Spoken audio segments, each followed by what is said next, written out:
Hi guys, welcome to Office Blokes Reacts. I'm Office Bloke Dave. I'm Office Bloke Mike. I'm Office Bloke Daz. Collectively we are the Office Blokes. Straight out of a shameless plug on one of our other videos. Why not? It's got to be Good done. fun. Yep. Yeah. Got 2 other YouTube channels, Patreon page, social media merch, all that good stuff. Yep. If you clink the lick. Oh, I need a drink. If you click the link below, it'll take you where you need to go. Simple as that. We'd love to get the subs up on the other 2 channels as well. And it's free. Yeah, it's free. Don't cost you anything. Take you 2 seconds to do it. So go on. We'll wait. Might win a prize as well. Yeah, might win a prize. But I'm just waiting for him to go to the other channels. Oh, okay. All right, the back. Yeah, there now. Cheers, guys. Well right, nice one. Yeah. So, have you heard of Tim Dillon? No. No, I recognise his never face heard of though. him. No. Is that him? Yeah. I do recognise his face. He's American. Yeah. I only know him from the sort of podcast scene in America. I've never watched any of his stand-up, but Right, he's been on like Joe Rogan. He's got his own podcast. It's because he's got his own as well, so he's not just a guest. He's quite a savage. Like Yeah. I've not seen his stand-up, like I say, but on podcasts he tears people apart. Yeah. Like he pulls no punches. Sometimes I flick through the Netflix stand-ups. Oh, yeah.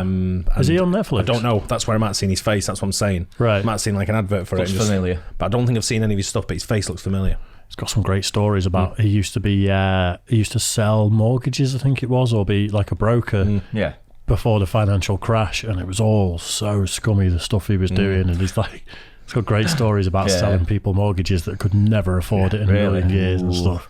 Easy to do. Anyway, we'll get into it. So Tim Dillon, millennials don't have real jobs. Let's do it. Before I was a comedian, I was out of work a lot. What's the worst thing about being out of work? What do you think? No money? Very reasonable answer. That's not it. It's not no money, it's not poverty, it's not homelessness.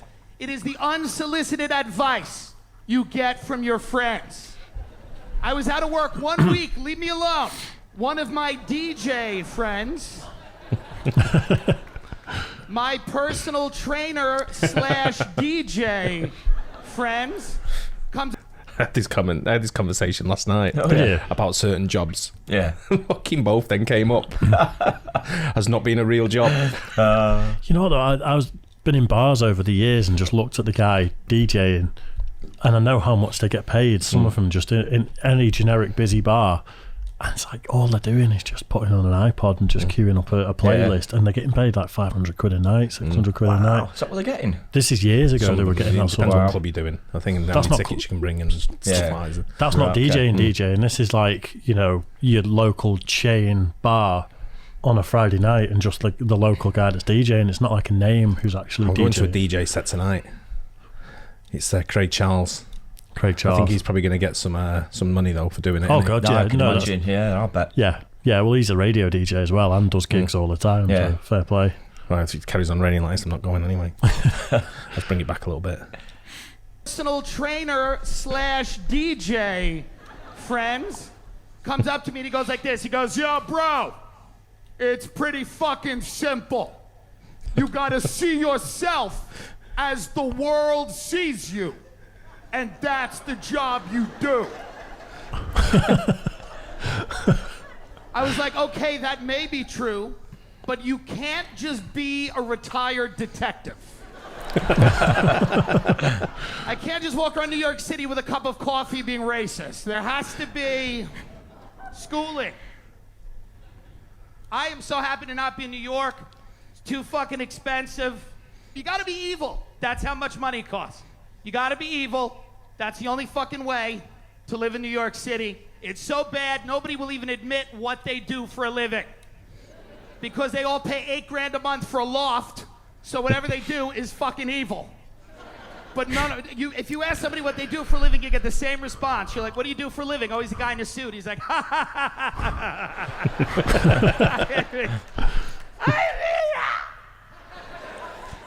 It's an experimental, you know, it's a multi-platform.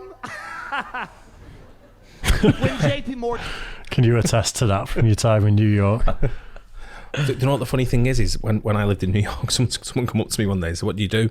So I said, "I'm in import-export." And he just burst out laughing. I went over and said to his mate, "He's funny." And I'm like, I'm sat there going like, what the fuck?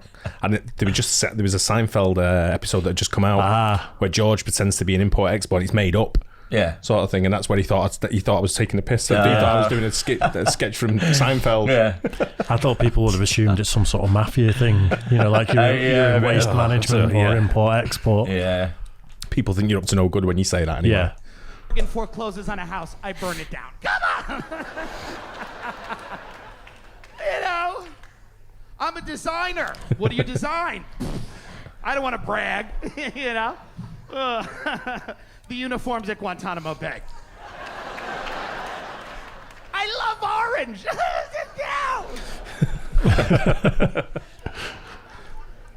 I don't like, listen, here's the deal. Who's under 30? Well, now I feel weird about this joke. I had no idea. No, let me tell you this. I get angry at millennials, so I do. Not the old. Thank you, the 4 old people here. Just 3 elderly people in the back who work security for this theater. God bless you. Fuck these kids. No, here's the deal. If you're under 23, you have a fake job. Listen, unless you're in the military or a nurse, and you're not. If you're under 23, you have a fake job. But the problem is, if you ask a millennial about their fake job, they are so confident that you feel like a piece of shit. You're like, what do you do for a living? They're like, actually, I'm an Instagram filter.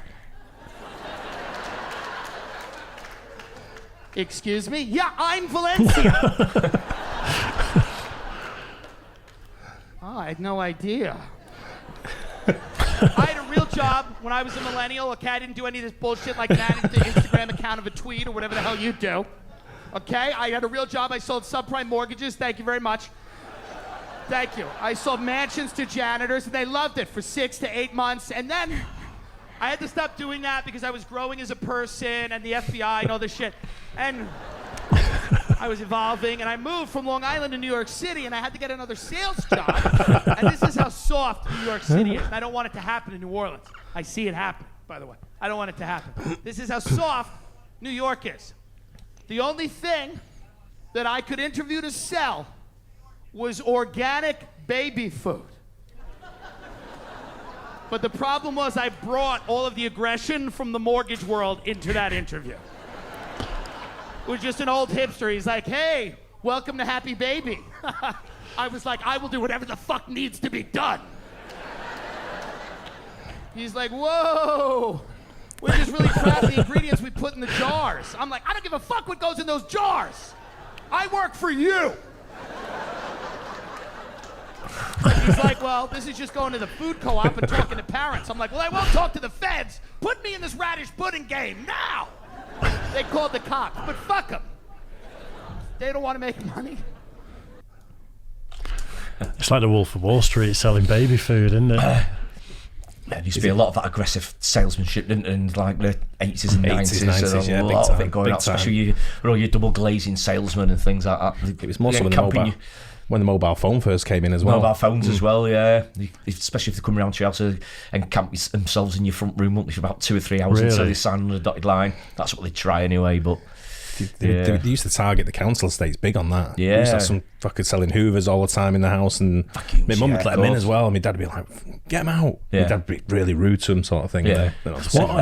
Didn't Johnny Vegas do that for a bit before he was famous? Wasn't he selling Hoovers door to door or rings something? a bell, I think he may have done, Or boilers or...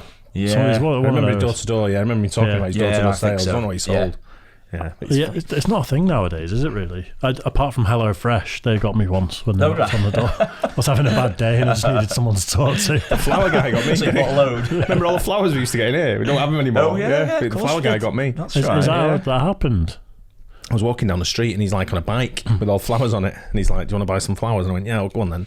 And he went, right, and he got an iPad out and started signing me up. I went, whoa, what am I signing up for? Yeah. He said, you get fresh flowers every week. I said, I want them every week. It's all right, every 2 weeks. I went, do you know what, look nice in the office, like, if we get me a reception, nice flowers every 2 weeks. Yeah. And to be fair, they were really good. They lasted ages, if you remember. Yeah, they lasted were at good. least 3-4 weeks for them to go. And then I just stopped them anyway, so... Fuck them. Yeah, fuck them. Had enough. Anyway, I'm not sure he was that funny. You know what I've heard on podcasts and stuff, he's had me in stitches a couple of times. That's the first time I've watched his stand-up, and it's not as good as the podcast. Maybe it wasn't the right bit. He was chuckle funny. Yeah, he wasn't hysterical. He was amusing, yeah. I'm sure, I mean, that's a short clip, to be fair, isn't it? I mean, like I say, he might have a load of other stuff, so... but yeah, he was okay, yeah. Yeah, I'll watch more of him. He's actually a similar age to me. He's like a year or two older than me. Right, okay. I'm trying to think where I recognise his face from. People will probably tell me, he's been in this or he's been in that. I don't know if he's an actor as well, I don't know. Yeah, comes across as possibly he could be an actor. Yeah. Well, if people want to let us know better bits that we can do, definitely open to it. Because like I said, on podcasts and stuff, he's proper savage. He really goes in at people. Yeah, we'll definitely have another look at him, without doubt. Anyway, Hope you guys enjoyed that. Don't forget to like and subscribe, hit the bell. Catch you on the next one. Cheers, guys.